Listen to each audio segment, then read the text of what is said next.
Hi everyone, I thought to do another of my blaze sailing voiceover clips. This is for two reasons.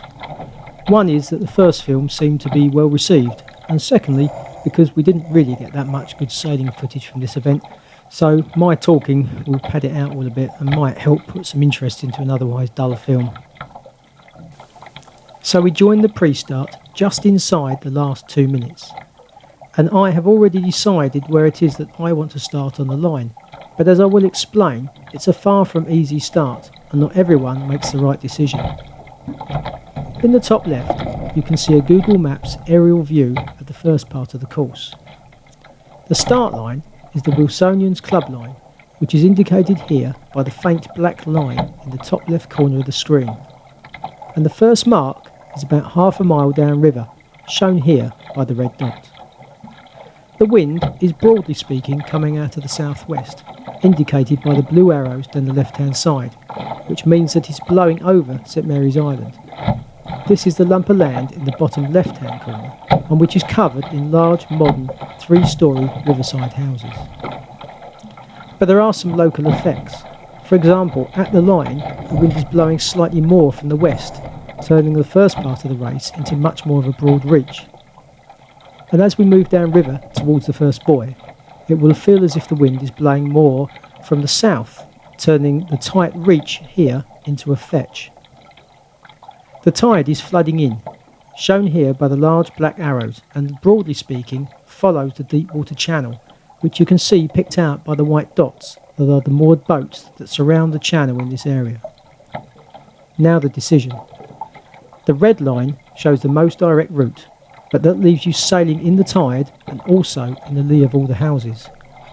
The blue route takes you away from the houses and out of the tide, but is probably 25% further to sail. And then of course, there are all the permutations in between. For example, the middle ground does appear to be a good option. Further from the island for better wind, and although you would still have to push a lot of tide, you would be sailing a shorter course.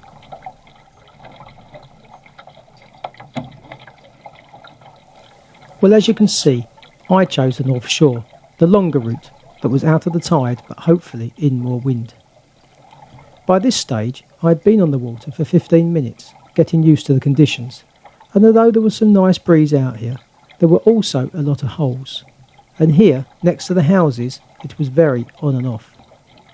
If I could have guaranteed that I would stay in pressure throughout the whole leg, then I would probably have chosen the middle ground, but with the strong tide, I didn't want to risk getting stuck. The wind wouldn't have to drop that much for you to be in the position of struggling to make any headway at all. The other reason for staying over here was the normal problem of racing in a mixed handicap fleet, especially with going downwind. Those that don't know, or those that have an asymmetric kite that they want to fill head up. This forces those that want to keep clear air to head up as well, and then the others are stuck in between, have to go up with them. The net result was that 3/4 of the fleet sailed over into the lee of St Mary's Island, in no wind and stuck in the tide. I wasn't the only one to make this decision, however. I had a well-sailed laser and wayfarer for immediate company, plus a blaze that started with us but changed their mind by the bend in the river and reverted to sailing the middle ground. And then a scorpion that started off sailing the middle ground saw how well our little group was doing and headed over to us at about the same time.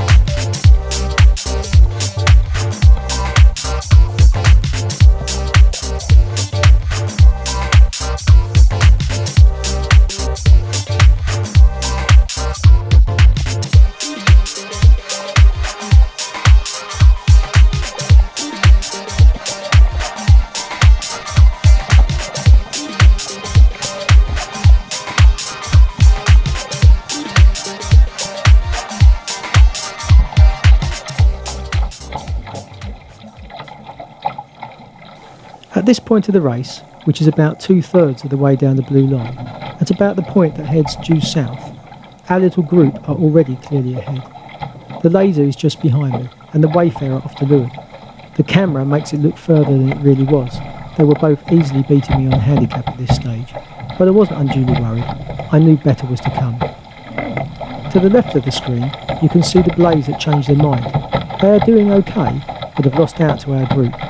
And even by this early stage in the race, the rest of the fleet are just specks in the distance.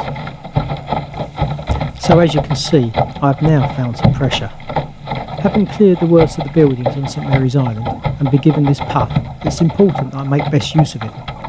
I always feel that as soon as I'm sitting on the racks, that I can sail it to handicap. So it's when the puffs come and you have the chance to get a plane in, well, that's when you make the gains. So it's important to get every boat length out of it.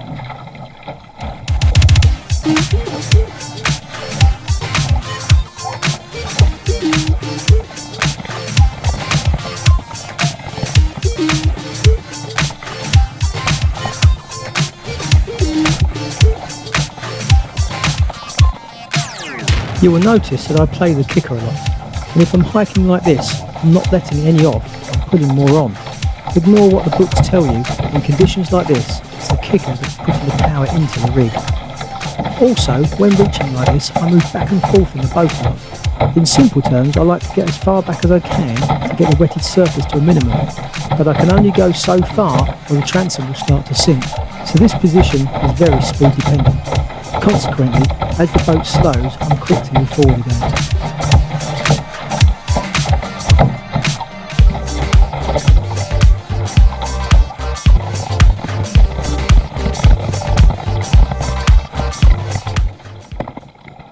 So we are nearly at the first mark, and the bulk of the fleet are already way behind.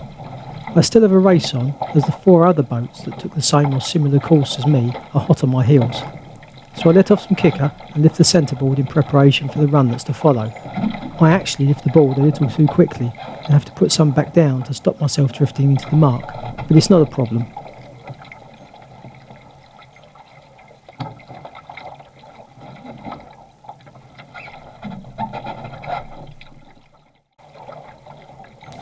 I hadn't gone that far down this run when, as it so often does on a run, the new wind came from behind and brought the Blaze and Scorpion along with it. This run required a lot of jibes to try and stay in the right line of pressure and at the best angle, and I can't say I'm proud of the jibes on the show here, but I guess we're all guilty of getting a little lazy at times.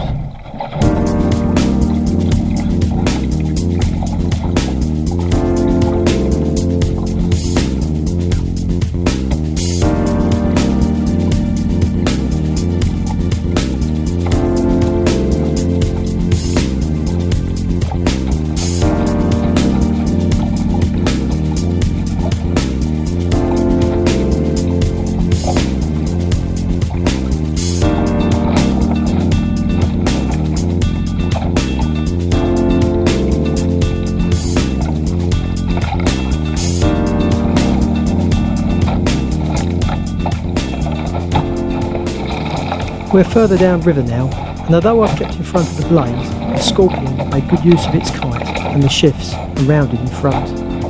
Fortunately, we turned onto a reach, and the Blaze got to do what the Blaze does best.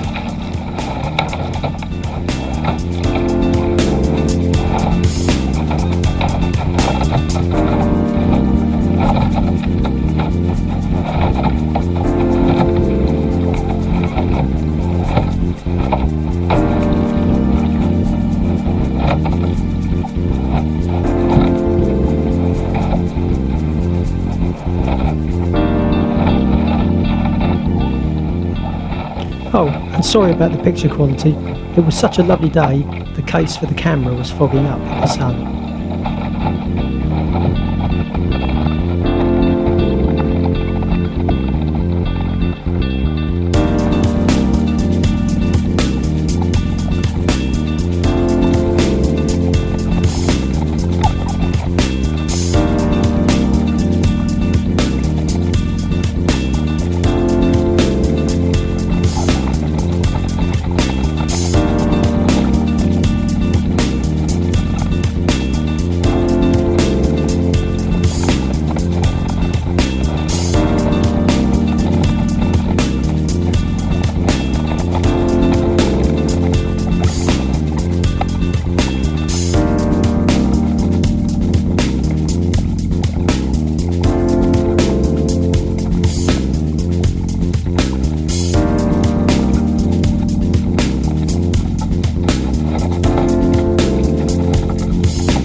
So that was the furthest mark on the course.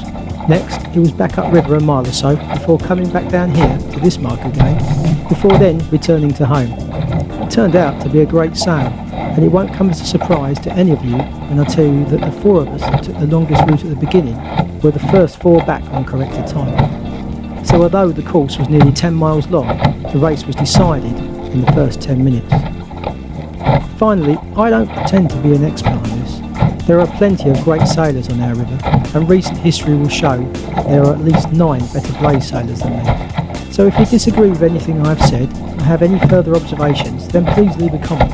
It would be good to know what you all think.